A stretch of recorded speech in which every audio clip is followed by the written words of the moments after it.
Have a really good think, because somebody you know could earn you a lot of money for very little effort. Think, who do you know that wants to buy a property in Spain? A colleague, a mate, someone in your family, a friend of a friend? If you know someone, go to welcome-estates.com and click the Refer a Friend link. If they buy, you'll pocket a nice chunky thank you from one of Spain's leading estate agents. T's and C's apply. All details at welcome-estates.com.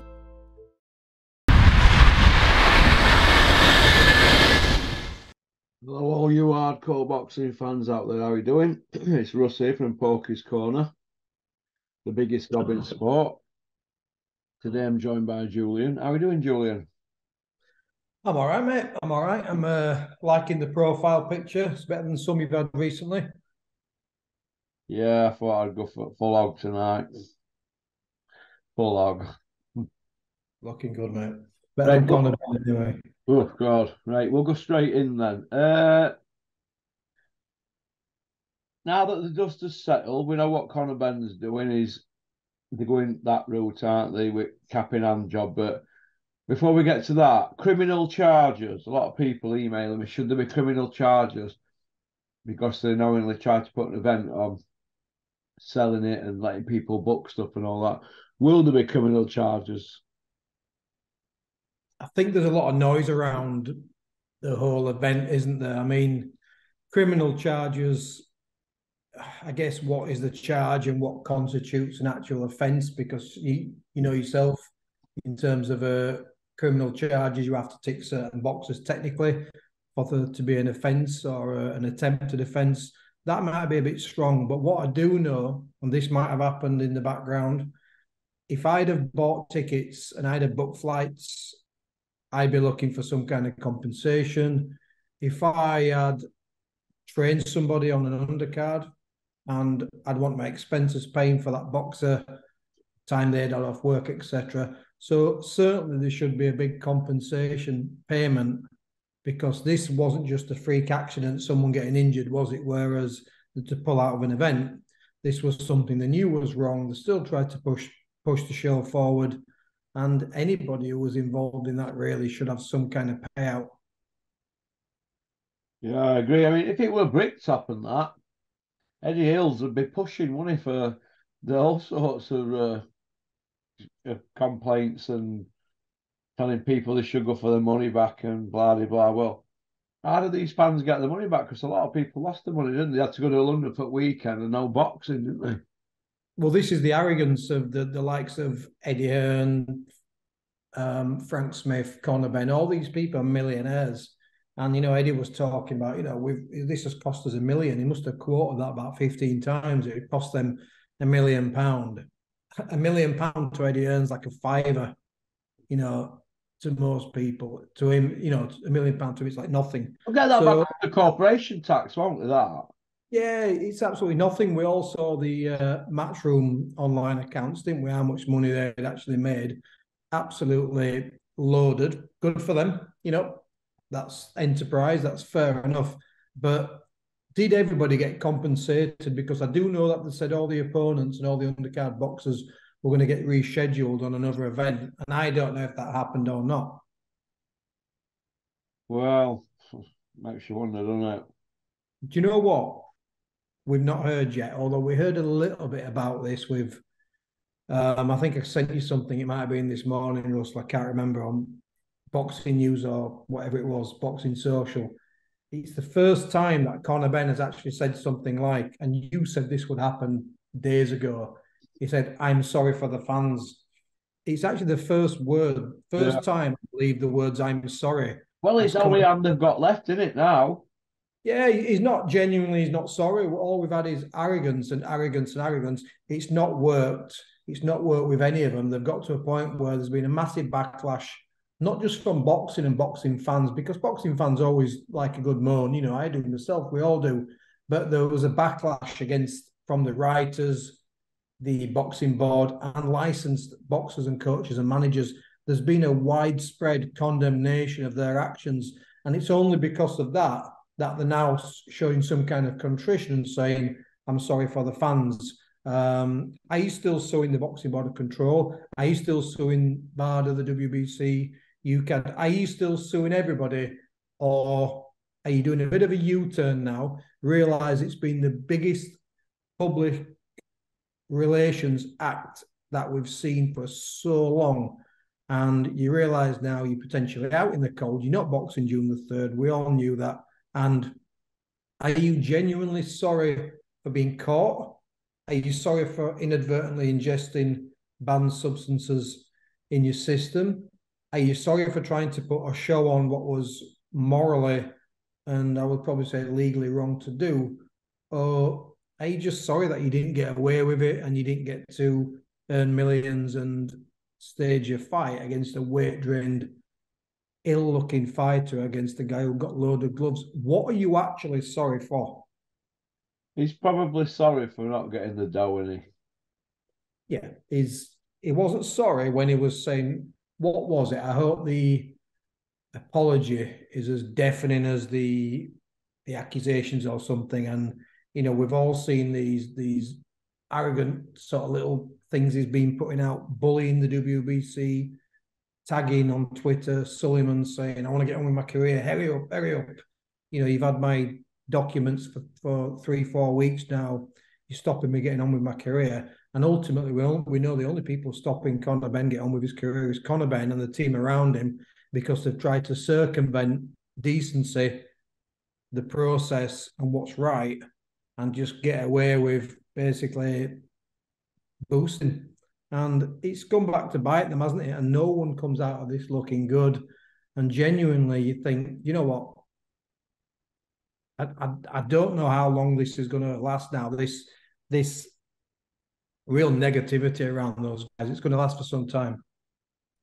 Well, if you look at the characters around them, you've got Eddie Hills, there's Spotty Frank Eubank, there's Cat Weasel, the manager, there's the trainer, Tony Sims, and there's the father, Norge. And there's all them lot, and then there's Conor Benn, plank of wood. So you've got all them lot. Krusher's got to depend on that lot. Line them all up and throw Bazza Epstein into the mix as well. Who would you want to trust out that lot? Hey. None of them. It's like, Jesus had Judas, didn't he? But he had a whole team of them, didn't he? And let's see what unfolds now, because you just got the impression, didn't you, that Eddie Hearn didn't shut up about this for about 2-3 months. Yeah. Then he was kind of picking the interviews that he did, and he doesn't seem to say much about this now. Like, it's got to. This is with Ben and this is with Conor and his team now. This is a legal process, and I'm not part of that legal process. But in the early days, you were part of it, weren't you? You've got loads to say in the early days, but now you're trying to make massive fights in Saudi for your other golden ticket. Suddenly, you're not saying too much about Conor Benn, and it's dirty, it's grubby, and ultimately, you got to sit in front and just say, I am sorry, I tested positive, this won't happen again, and put your hands up, and you might get public forgiveness. But the problem is now, is everybody knows it's crocodile tears, don't they? And we know what's coming in the next few weeks. This tears, I'm sorry, I don't know what got in my system. It's all too utterly predictable. And there are a lot of them are a disgrace. They're an absolute disgrace to sport. Yeah, if he's saying, well, he has said, he don't know how it's gone in his system, that means all the people around him are not doing their job, so they obviously must be getting sacked now then, surely. Sack them all, sack the nutritionist, the strength conditioning coach. I could say sack the doctor, but he got sacked a while ago, didn't he, under the cover? Get rid of them all. Get rid of every single person. Whoever your agent is, whoever your advisor are, whoever your PR guys are, get rid of them. And while you're at it, Conor, just turn Twitter off and turn Instagram off for a while, because you haven't done yourself any favours whatsoever there either. It's just been bad taste, but he's a kid, he's a young lad. So I'll not give him the benefit of the doubt if he's, knowingly cheated. But as we said recently, there's an element of you doesn't feel sorry for him as such. Maybe I've said that before, but there's an element of you just kind of cringes, don't you? You just think, who does actually advise this lad? Because someone somewhere must advise him. If that was me with a fighter and I give him a really good advice and what I thought was the right thing to do, and he absolutely didn't take that advice, then I'd publicly come out and say, right, I'm done. I'm done with him. He's nothing. He's not going to do the right thing. He won't listen to the people around. He won't listen to good advice. He won't do what's right, and I'd just disassociate myself with it.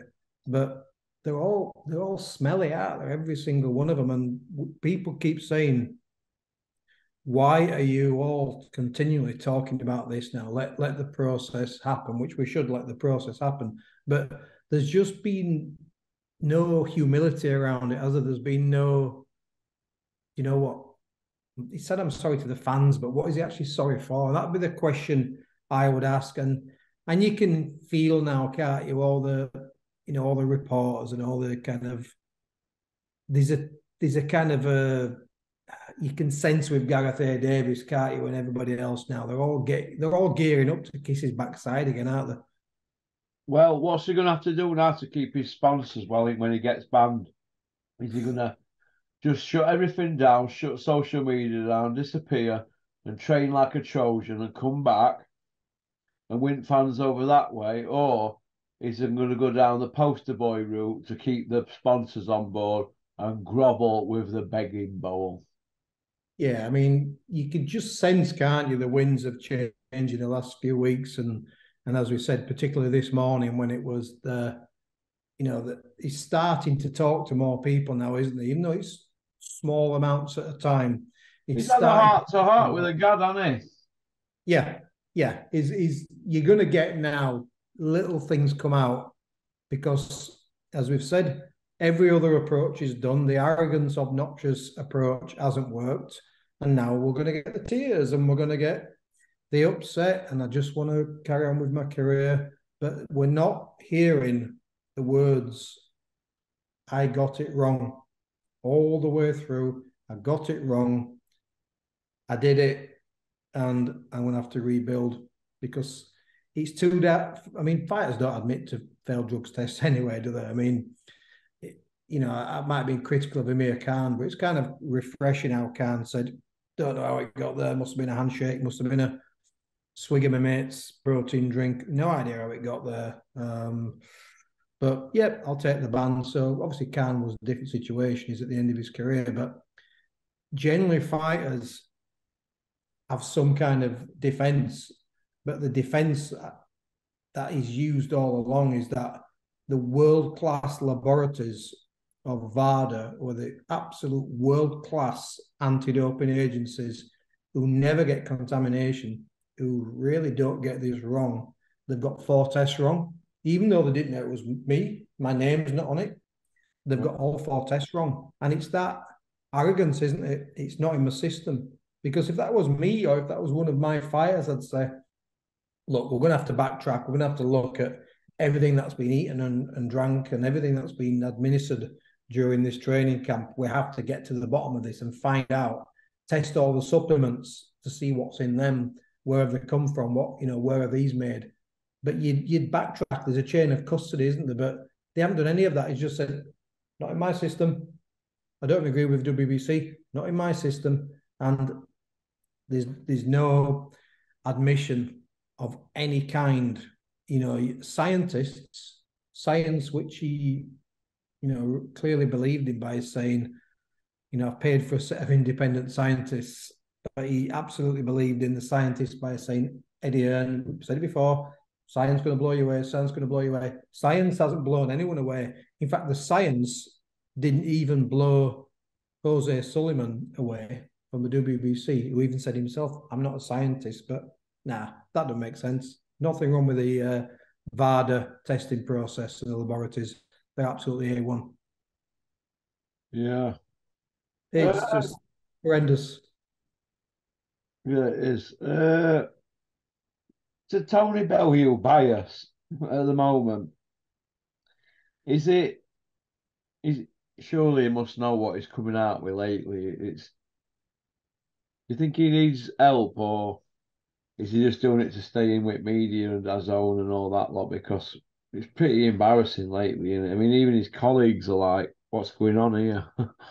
Well, what happens? I mean, I've not heard a lot of it. I tend not to watch this stuff because Tony Bellew, I respect immensely as a fighter, and we've covered this recently. No one's questioning the guy as a boxer, and I'm not questioning him as a man either.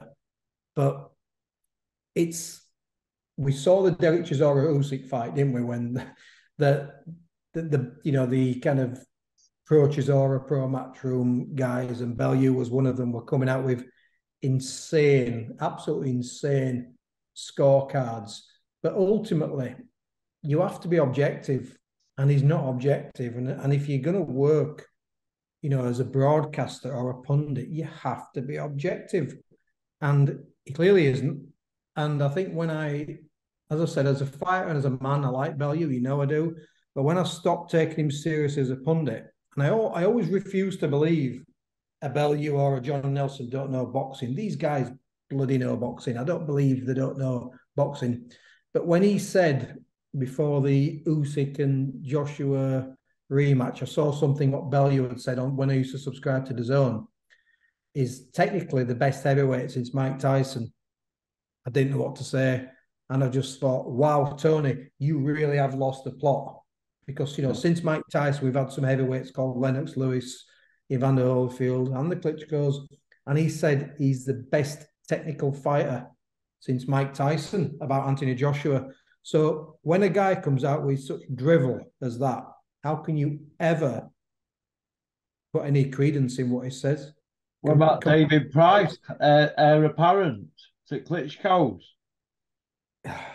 Until he got hit on the chin. I mean, we saw, thing is, with someone like David Price, he was a big puncher, but we saw his fragilities in the amateurs, didn't we? He got stopped in the amateurs and gassed out, a good level, of course, but guys like that, they're not the heir apparent. They're not the next kind of like, Holmes or Holyfield or Tyson. They're not of that level.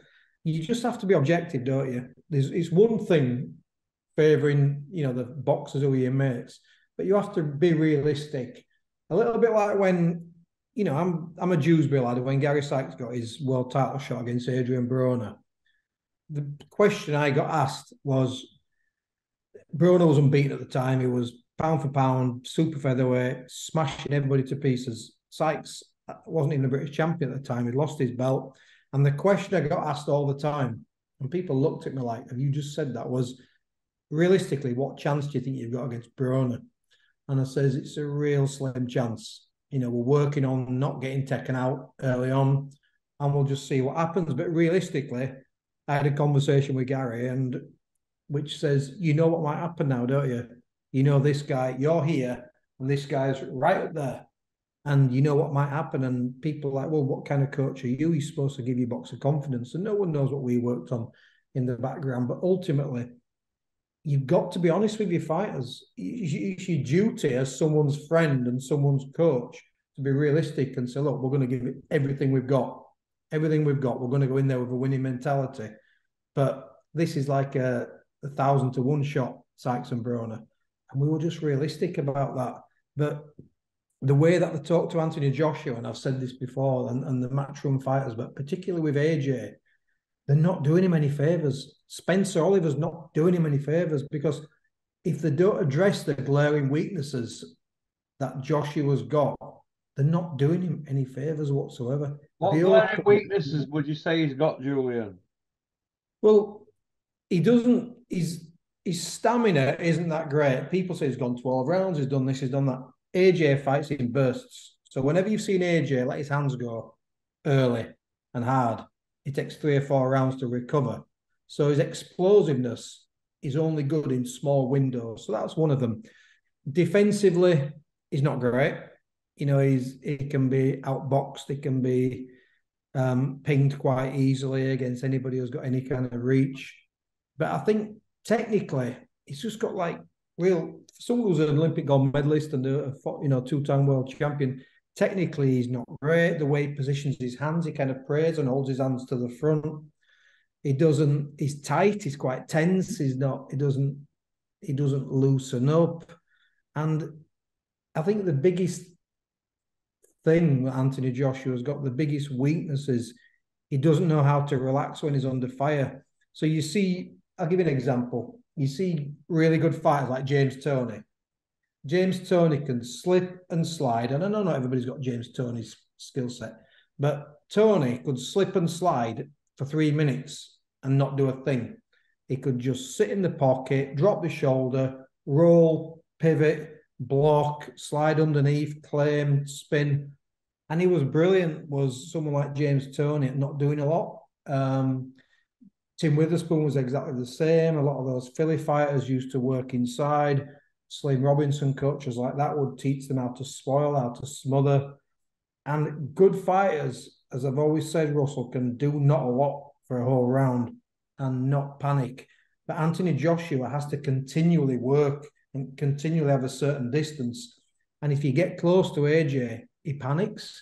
And I remember watching the second round against Andy Ruiz, the first fight, when Andy Ruiz was like slipping the shot and parrying AJ's jab.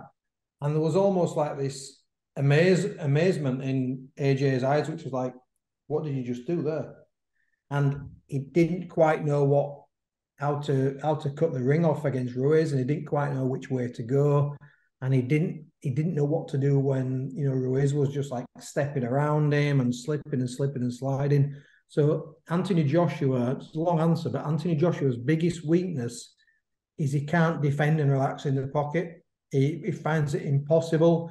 He hyperventilates, and it's cost him dearly. It really has cost him dearly. I mean, if you think about survival instincts, good fighters have got, like Tyson Fury. Tyson Fury gets put under pressure and Tyson Fury gets nailed and hit with a shot. Fury will smother. He's like an Iceman Tyson when he gets hit, isn't he? He's brilliant at surviving. But if you watch the 12th round of Usyk and AJ, the first fight, the last minute when AJ's tired and he's leaning back on the ropes. Looking for a way out, wasn't he? You've got no idea what to do. You know, fighters who are tired, grab hold. Fighters who are tired, get on the bike. Fighters who are tired, push in on the shoulder and look to smother. And the way he was leaning back on the ropes and flailing in that 12th round, it was actually like it was his first amateur fight. It was, and I don't know how you fix that. To be honest, Russell, maybe that's a natural thing. Maybe it is the fact that, yeah, he's done amazing, but, you know, people talk about him being a manufactured fighter. And I always think about Anthony Joshua.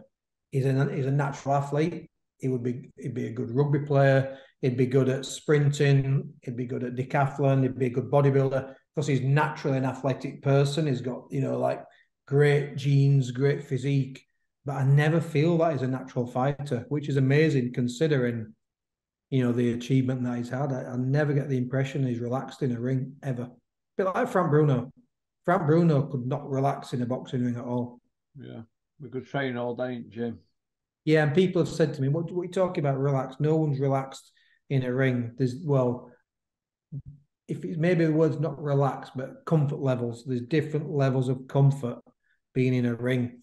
And the fighters who are the most comfortable in a ring are those guys who can fiddle and take a round off and not waste anything and not really take any kind of hits.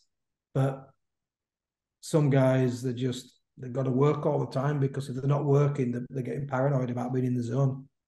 What do you think could happen if AJ fought Tyson Fury and he tried to box Tyson? What do you think could happen? It would be a disaster, wouldn't it? It'd be an absolute... I think he'd just torture him for full 12-round Tyson just to show him. I think Fury could really do what he wants. You know, people talk about, you know, AJ has a puncher's chance, but we know with Tyson Fury, you've got to nail him to the floor to beat him. Or it's going to take a superb master boxer to outbox him, maybe an Usyk, perhaps. But what we know is AJ can be outboxed. We know he can be outboxed. Even if people are going to say, well, Usyk was one of his half a pound kick. But if you look at Povetkin, for example, Povetkin was an old man, but Povetkin had really a good punch assortment and he had some decent hands on him. And in the early 3 or 4 rounds against Povetkin, AJ was really struggling.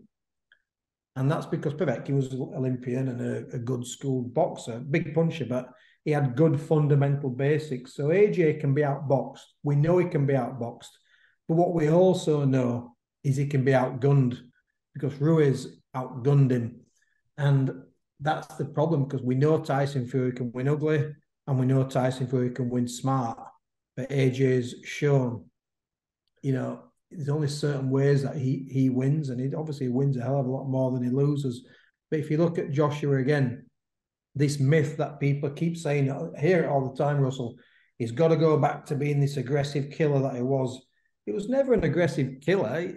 You look like you're an aggressive killer when you're knocking out fighters who are on the way up, who are there to be knocked out and make you look good. But if you look at AJ, as soon as he started stepping up in levels, so Parker, Takam, for example, he didn't start getting rid of people, did he?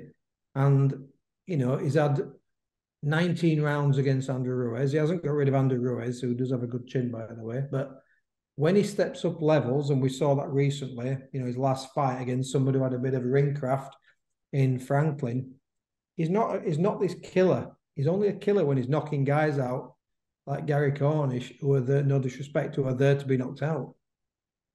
As soon as you go up in levels, that generally is the case for most people. You don't, there's only the likes of Tyson who was knocking quality fighters out, even, when they were in title fights. But even Tyson had his opponents who took him longer. I don't know where he goes. I don't know how he beats Fury. He can't beat Usyk. We've seen that. And I actually think the best fight for him is Deontay Wilder. And I'll tell you why. Because it tests his appetite. Yeah, you're never going to be number 1 or number 2, but you might still be a top flight elite fighter. And I think Deontay Wilder is a good fight for him because ultimately you haven't got L plates on. This nonsense about you've got the L plates on. You're either an elite fighter or you're not. I'd take the Wilder fight. Hopefully that gets made. And you'll either get banged out or you'll bang Wilder out. And it kind of it cuts the middleman out, doesn't it, Russell? Instead of having like 3 or 4 fights and just hanging on and hanging on and hanging on till he just drops onto a big unification against Fury in fights that we don't really want to see. Just get on with it. You've made enough money, get on with it, and maybe fight to prove that you are the 3rd or 4th best heavyweight in the world. Yeah. Well, he did. You know what? Yeah, go on, what? He doesn't have much time. He doesn't have much time because we're seeing these heavyweights coming through now, aren't we? These young heavyweights who are starting to come through. There are heavyweights now who are going to get their opportunity as well. So I think Warren's got this almost a monopoly on the heavyweight division. So I think Wilder, which is why they're pursuing the Wilder fight, it's the absolute next logical step to say, am I a top flight fighter? If I get beat, I go off into the sunset with my millions. And if I beat him convincingly, maybe that will put glamour on and pressure on for unification. I don't know. He's in a tough spot. Yeah, it's well, he did beat Kevin Kingpin Johnson, aka Chubby Checker. Yeah, it's a difficult one, isn't it? Because I don't know where he goes. I don't know where he goes, and I think what happens, like anything, I'm sure AJ's online still gets massive views and stuff, but it's like you know yourself, Russell. Boxing's shortish term, isn't it? And then there's always it was Larry Holmes who said there's always going to be a young kid coming through the ranks, and after a while, people will stop talking about Anthony Joshua, and that is the truth. So he's got to make himself relevant now with a relevant fight, because if AJ now says, let's do the Dillian White fight, 3rd fight, for example, who really cares about that? Nobody. No one cares about that fight. He's not going to fight Big Bang Zhang, is he? It'd be a nightmare for him. They swerve him like the plague him. So who does he who does he fight? He's got to be in a meaningful fight. And it's that saying, isn't it? Spit or get off the pot. Yeah, they can't put him in with anybody who's no good now because it's just going to look like they're trying to milk it to death. You've got egg on the I think face. he's had his window, Russell. I think he's had his window. And you know what? Had Tyson Fury never, ifs and buts, if my auntie had balls and all that, but had Tyson Fury never gone into the wilderness after Klitschko, he'd have mopped up, wouldn't he? And AJ wouldn't have got a sniff of the belts at all. I think it was a timing thing. Fury took some time out, retired. The belts got split up, as inevitably they do. And that gave Joshua an in, didn't it, to get Charles Martin and then to take a few other belts off, effectively substandard fighters like Joseph Parker. Whereas had Fury never, gone off, AJ would have never got a look in anyway. So I think timing-wise, there's a bit of fortune thrown in there as well. Well, they're saying, they say a lot of things. They're saying he's out till December, but then again, they said Conor Benn were fighting June 3rd, didn't they? Definitely. Well, we knew it wasn't there, didn't we? Yeah, we said that, didn't we? Yeah, we didn't say it. Anybody who says, hang on a minute, you guys said you think it'll happen. What we said certain things on here, but we said a lot between ourselves, didn't we? And we knew, didn't we? So not a chance. Not a chance. He's going to have to get the begging ball out, get on his hands and knees and say a few sorries. Well, Joe Makowski at DAZN's come out and he said Joshua's going to fight in July. So, I mean, what is it? July, December? What are they doing here? We're going around in circles with these. They can't lie straight in bed, none of them. No, they're that twisted. They could hide behind a spiral staircase, mate. A lot of them couldn't they? It's boring, isn't it? And meanwhile, and we've said this before, Joe Joyce got turned over the other week, and this is what happens: is all these guys are mandatory now. They're not young men. A lot of them. I mean, Dubois is a pretty young guy, but they just sat around waiting for the heavyweight division to clean itself up. And if this, it's not going to happen, this unification tournament, but if there is a unification tournament in December and then whenever the final would be, what about all these guys who have earned the right to fight for the title? Has everybody got to wait around for 2 years for this mess to clean itself up? Yeah. Where are the promoters and where are the managers of these guys who are sat in waiting? What are they doing? Yeah, we know that. We all know the rules, don't we? That yeah. there's a rotation system with mandatory challenges unless there's a unification fight. And if that unification happened, that takes precedent over mandatories. But there hasn't been a unification.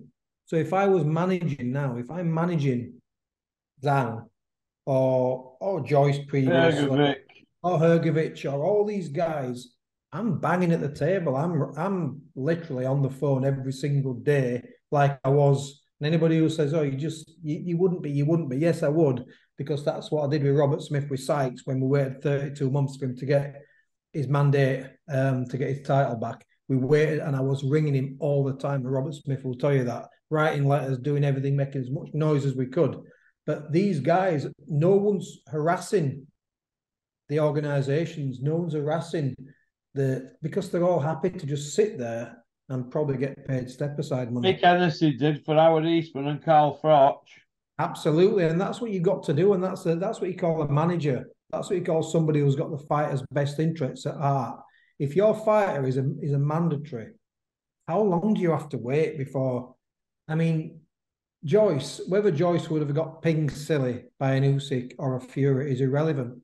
The guy was 38 years old, and he's had to take a stupid fight, which was a really stupid fight, although I thought he would win that, but it was still a stupid fight. And now he's lost his slot, hasn't he?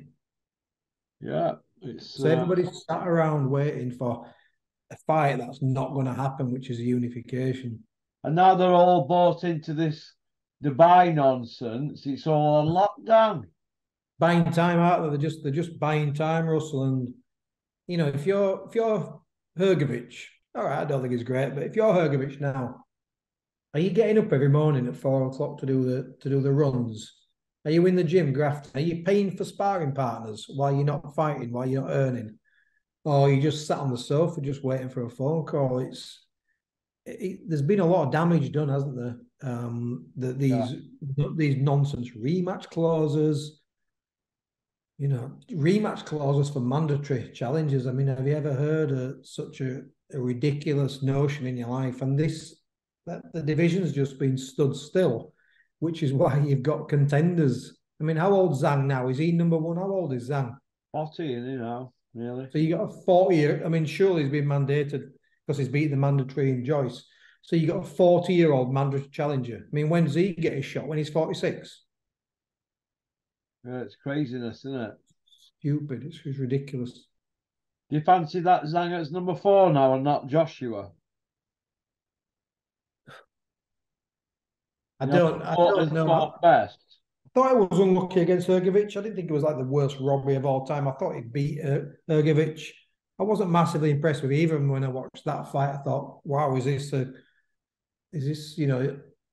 elimination? But it looked good against Joyce. But then again, Joyce really didn't have a clue, did he? But I still think, Russell, good old days, you have an eliminator, final eliminator, or you beat the number one contender, you get your shot.